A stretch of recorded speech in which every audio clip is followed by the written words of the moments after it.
Bueno, polémico. Javier Milei desde el inicio en su campaña ha tenido una cantidad de ataques en contra de presidentes, al Papa mismo, lo dijo representante de El Maligno, pero bueno, ha sido ya algo muy recurrente. Y sobre estos ataques, ahora este nuevo episodio de Javier Milei y cómo ven en Argentina pues, al presidente, vamos a enlazarnos vía Zoom con el periodista Marco Otterugui. Marco, ¿cómo estás? Buenas noches. Gracias por esta conversación.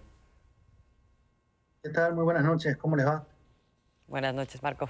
Todo bien, Marco, por acá, pero no sé ustedes cómo ven, qué reacciones ha habido a esta diferendo ahora de Javier Milei con Gustavo Petro, que ya la traía con él, pero también ya incluyó al presidente López Obrador. ¿Qué es lo que ven ustedes allá en Argentina sobre este comportamiento de Javier Milei?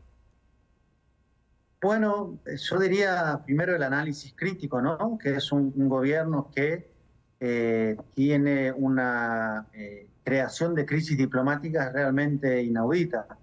Recordemos que ya había tenido un nivel de crisis importante con el gobierno de China, con el gobierno de Brasil cuando asumió al invitar al expresidente Jair Bolsonaro, que está imputado por un intento de golpe de Estado.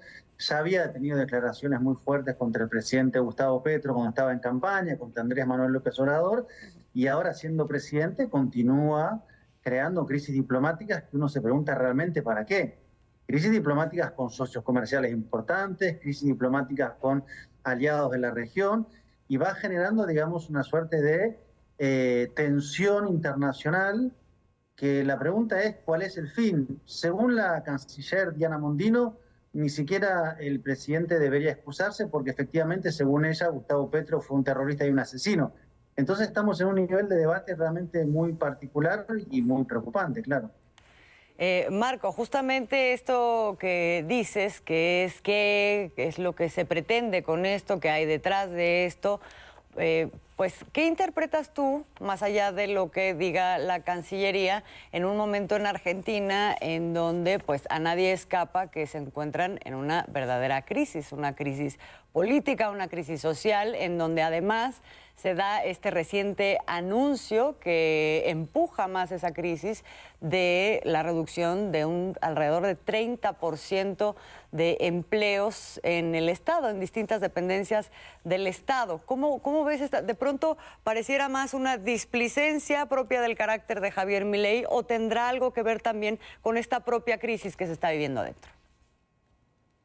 Sí, es una combinación de elementos, ¿no? Primero, recordemos que la política exterior de Javier Milei es una política exterior que él lo ha dicho absolutamente alineada a Estados Unidos, lo cual implica en este caso tener niveles de rispideces muy importantes con China, que es un socio importante, muy importante de la economía argentina, y a su vez un nivel de apuesta a ningún tipo o a una desintegración latinoamericana.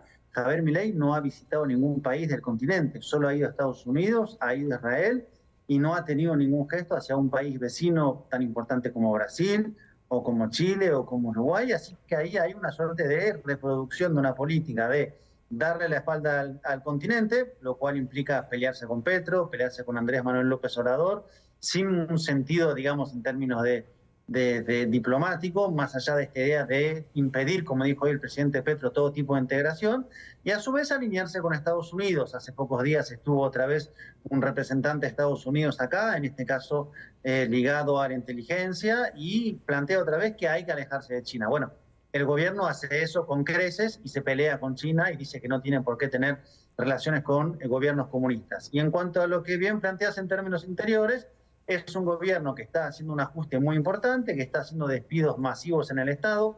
Ya el vocero dijo que van a despedir a 15.000 trabajadores. Entonces también estos artilugios o crisis políticas también genera, digamos, una suerte de agenda para hablar de eso y no tanto de una situación dramática como es miles de trabajadores que del día a la mañana se quedan sin ingresos, sin trabajo y no tienen mucha perspectiva de encontrar porque es una economía en recesión.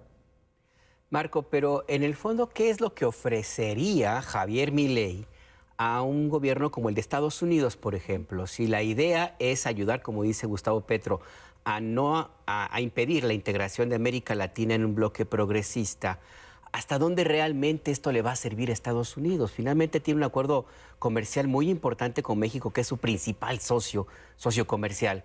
¿Qué ofrece Milei? ¿Qué está esperando que gane con esto? Bueno, yo creo que hay diferentes niveles, ¿no? En el caso, digamos, de Argentina en el sur del continente, el hecho de que Argentina dé la espalda a la integración latinoamericana implica que hay un actor potencialmente importante que desapuesta a una unificación regional. Recordemos que el año pasado volvió Lula da Silva a la presidencia en Brasil, se puso al hombro reimpulsar el Mercosur, que es la unión de los países del Cono Sur, se puso al hombro reimpulsar la Unión de Naciones Sudamericanas, la CELAC. Ese proceso, desde la perspectiva brasilera, tiene en Argentina un socio fundamental que ahora ya no está. Entonces, lo que le ofrece a Estados Unidos es justamente quitar una diplomacia importante para la construcción de esa integración. Y en el caso de México me parece que sí hay un componente mucho más claramente ideológico, ¿no? Que es confrontar con lo que él considera es un adversario ideológico como Andrés Manuel López Obrador. Él se pone en las antípodas, él dice yo soy un liberal anarcocapitalista, que tengo que reducir al mínimo el Estado y tengo adversarios ideológicos, políticos, en este caso el presidente mexicano. Claro, no tiene mucho que ofrecer como resultado económico Javier Milei para plantearse como un modelo exitoso al lado del modelo mexicano. Pero en la política y lógica comunicacional de Milei, cuanto más conflicto, cuanto más altisonante sea ese conflicto, más a él considera que le retribuye en una política de lo que se llama un presidente troll, ¿no? En este caso. Sí, es claro, digamos, la intencionalidad, por lo menos geopolítica regional, que tiene el cambio o el punto de inflexión que se da en Argentina respecto al rol que cumplía antes. Te lo pregunto en sentido contrario y más desde la perspectiva de los propios argentinos, Marco. ¿Qué es lo que tienen como expectativa o esperan de este cambio en la política exterior argentina? Si antes había un sentido integrador que reportó ciertos también beneficios para la propia población argentina en términos de cómo se enfrentó el tema de la deuda, de pronto el arropo que se daba y el tema comercial, en fin. Ahora que se cambian estas alianzas y que seguramente se seguirá avanzando en eso, ¿qué expectativa tienen, Marco, de lo que eso les puede reportar a ustedes? Bueno, hay una suerte de mitología de los gobiernos de derecha, vamos a decirlo de forma esquemática, ¿no? De que los gobiernos que ellos llaman populistas o de izquierda se aíslan del mundo, ¿no? Entonces, según esa versión, Argentina estaba aislada del mundo porque se relacionaba con países o peligrosos, como sería Venezuela o sería Cuba, por ejemplo, y aún más el caso de Rusia, y que con este gobierno se vuelve al mundo, ¿no? Esta figura de que ahora sí volvemos a ser aceptados por el mundo. Bueno, lo que estamos viendo es que es en realidad un país que está cada vez más solo en términos diplomáticos porque está cortando relaciones en la región y está centrándose únicamente en su política hacia Estados Unidos, que ofrece muy poco, y hacia Israel, que está en una guerra hace ya casi 6 meses con bombardeos sobre la Franja de Gaza. Eso en términos internos puede ser, digamos, un factor para los sectores muy convencidos que consideran que efectivamente Javier Milei es, digamos, lo que hacía falta en Argentina para finalmente volver a ser un país serio aceptado en el mundo. Ahora, para la mayoría del pueblo argentino, me parece que esto no afecta a la situación de crisis que está avanzando. Y respecto a esa crisis, hay todavía un debate abierto, que es hasta qué punto una parte importante de la sociedad mantiene expectativa de que al final del túnel, como dice Milei, vaya a haber luz y en qué medida va a ir decreciendo esa expectativa en un sector de la sociedad. Esa es la pulseada más como importante que tiene el gobierno, ¿no? La idea de la tolerancia social y lo que él ha definido como una recesión con esperanza. Es decir, estamos cada vez peor, pero al final estaremos mejor. Si en algún momento eso se rompe, ahí va a tener un serio problema de apoyo popular. Todavía pareciera haber un piso, porque es un gobierno que lleva 110 días más o menos, que le da cierto crédito, por ahora. Pues Marco Terugui, muchas gracias por este enlace y por estos comentarios que nos ayudan a entender en México qué es lo que sucede con este comportamiento de Javier Milei. Gracias. Buenas noches, Marco. Gracias a ustedes.